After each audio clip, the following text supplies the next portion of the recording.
Fala Dev, beleza? Nesse vídeo a gente vai configurar o Node para suportar ES6, ES7 e acima deles, e todas as features que ele ainda não suporta, como import, né, como async await e assim por diante. A gente vai começar criando um arquivo package.json, dando npm init. Eu vou passar o yes aqui para já gerar, sem precisar informar os dados. E aqui eu já vou ter o arquivo package.json configurado, né, limpinho. E a partir de agora eu vou começar instalando algumas bibliotecas do Babel. Eu vou adicionar como dev o Babel CLI e o Babel Preset Env. Eu já vou explicar o que é esse Babel Preset Env. E eu vou adicionar como dev, né, como dependência de desenvolvimento aqui no package.json. Beleza, ele vai instalar aqui. Vou esperar rapidinho. Show de bola. Agora a gente já tem os dois pacotes instalados aqui e o meu Node Modules aqui configurado. Agora eu vou criar um arquivo aqui na minha pasta raiz chamado Babel RC para configuração do Babel e a gente vai começar a fazer a configuração aqui. Eu vou definir presets como um array e como eu vou ter configuração para esse preset do env, eu também faço ele como um array. E o segundo item aqui do array é a configuração. E agora eu vou chamar aqui o targets, que eu já vou explicar o que a gente está fazendo aqui, e vou passar o Node com a versão current. Ou seja, muita gente instala o ES6, o Babel Preset, com aquele Babel Preset ES 2015 para transformar tudo para o ES 2015. O que faz esse Babel Preset Env?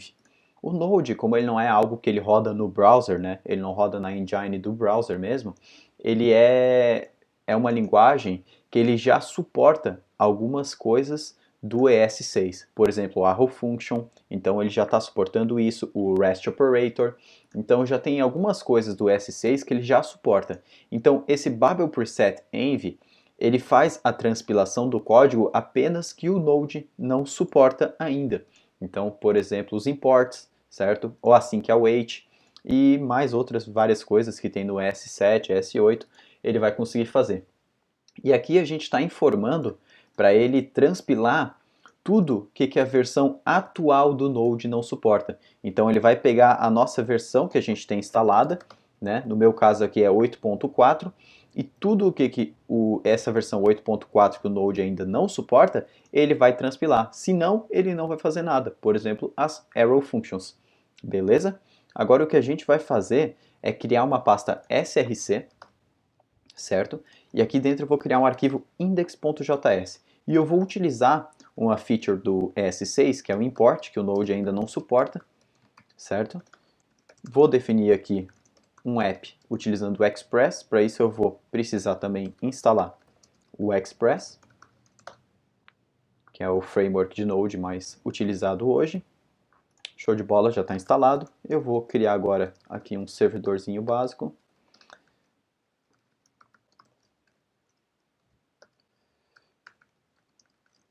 Utilizar a arrow function, que é algo que o Node já suporta, então ele não vai transpilar essa parte.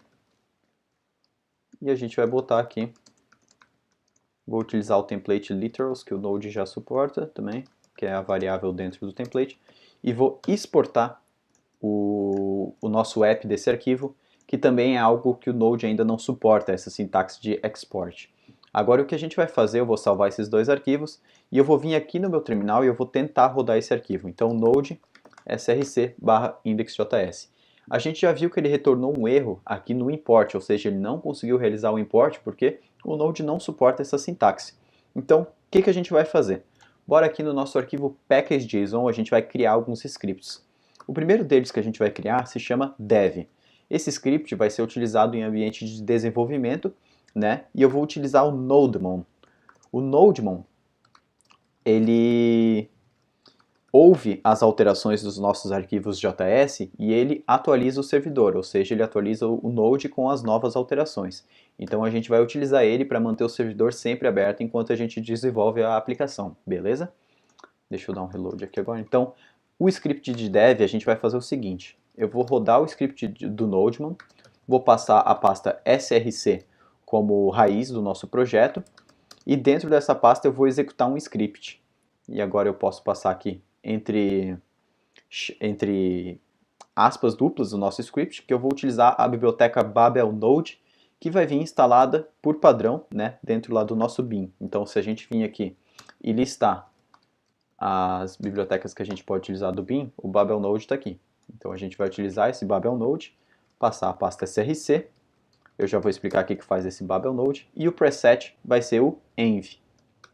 Então, o Babel Node, ele é para a gente não precisar ficar compilando os nossos arquivos JS em outra pasta, em desenvolvimento, o Babel Node vai manter os códigos transpilados na memória. Então a gente vai conseguir utilizar o código transpilado disso aqui para ES6, para ES 2015 para baixo, né, de uma maneira que o navegador entenda, só que na memória. Então a gente não vai precisar criar outro arquivo, beleza? Eu vou testar esse script de dev agora, eu vou salvar e vou rodar aqui um npm run dev. Show de bola, a gente já tem o nosso servidor rodando e já retornou a nossa mensagem, ou seja, rodou normalmente, entendeu o import e entendeu o export. Agora vamos gerar o script, porque o Babel Node é algo que a gente não vai poder utilizar em ambiente de produção, porque ele consome muita memória, certo? Não muita memória, mas ele consome memória e é perigoso a gente utilizar esse script em produção. Então a gente vai gerar os arquivos transpilados para jogar para produção, ao invés de jogar os arquivos não transpilados ainda, né? Os arquivos com sintaxe do ES6 para cima. Então bora começar criando um script de build. Eu vou utilizar aqui o Babel na pasta src, vou passar a opção de Source Maps para debug, ficar mais fácil, certo? E vou passar o diretório dist, que é o diretório onde eu quero que caia os arquivos transpilados. E os presets eu vou passar o env. Agora bora rodar esse script também. Eu vou pausar meu servidor e npm run build. Show de bola, ele já gerou aqui dentro da pasta dist o nosso arquivo index.js transpilado, então ele já fez o import, transformou naquela sintaxe de require, certo? O export ele transformou nessa sintaxe de export default, certo? Então o que a gente tem que fazer agora é um script para a gente poder rodar em produção para dar o start no Node. Então eu vou simplesmente dar um node dist. Então lá em produção a gente vai utilizar esse script aqui para iniciar o Node. Agora quando eu dou um node start, o npm start, ele já vai rodar o nosso servidor normalmente. Beleza? A próxima coisa que eu vou fazer é que se a gente perceber, por exemplo, eu vou criar um novo arquivo aqui, arquivo.js. Eu vou rodar o build, ele vai adicionar esse arquivo lá, esse arquivo JS, aqui na dist, certo?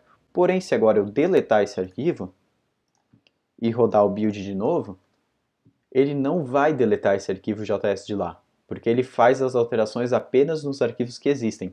Então eu vou utilizar uma outra biblioteca chamada rimref.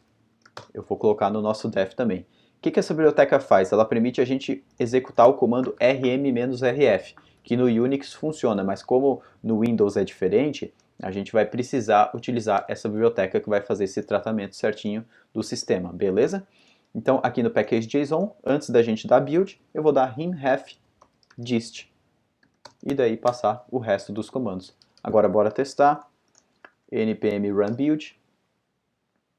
Ele deletou a pasta e criou de novo apenas com um arquivo index.js aqui com source maps para facilitar o debug. Então a gente já tem uma estrutura fácil para a gente trabalhar com ES6, né, com ES7, também ES8, dentro do Node. Então a gente vai poder utilizar import, export, async await, generator, todas as funcionalidades que as novas versões da ECMAScript nos oferecem.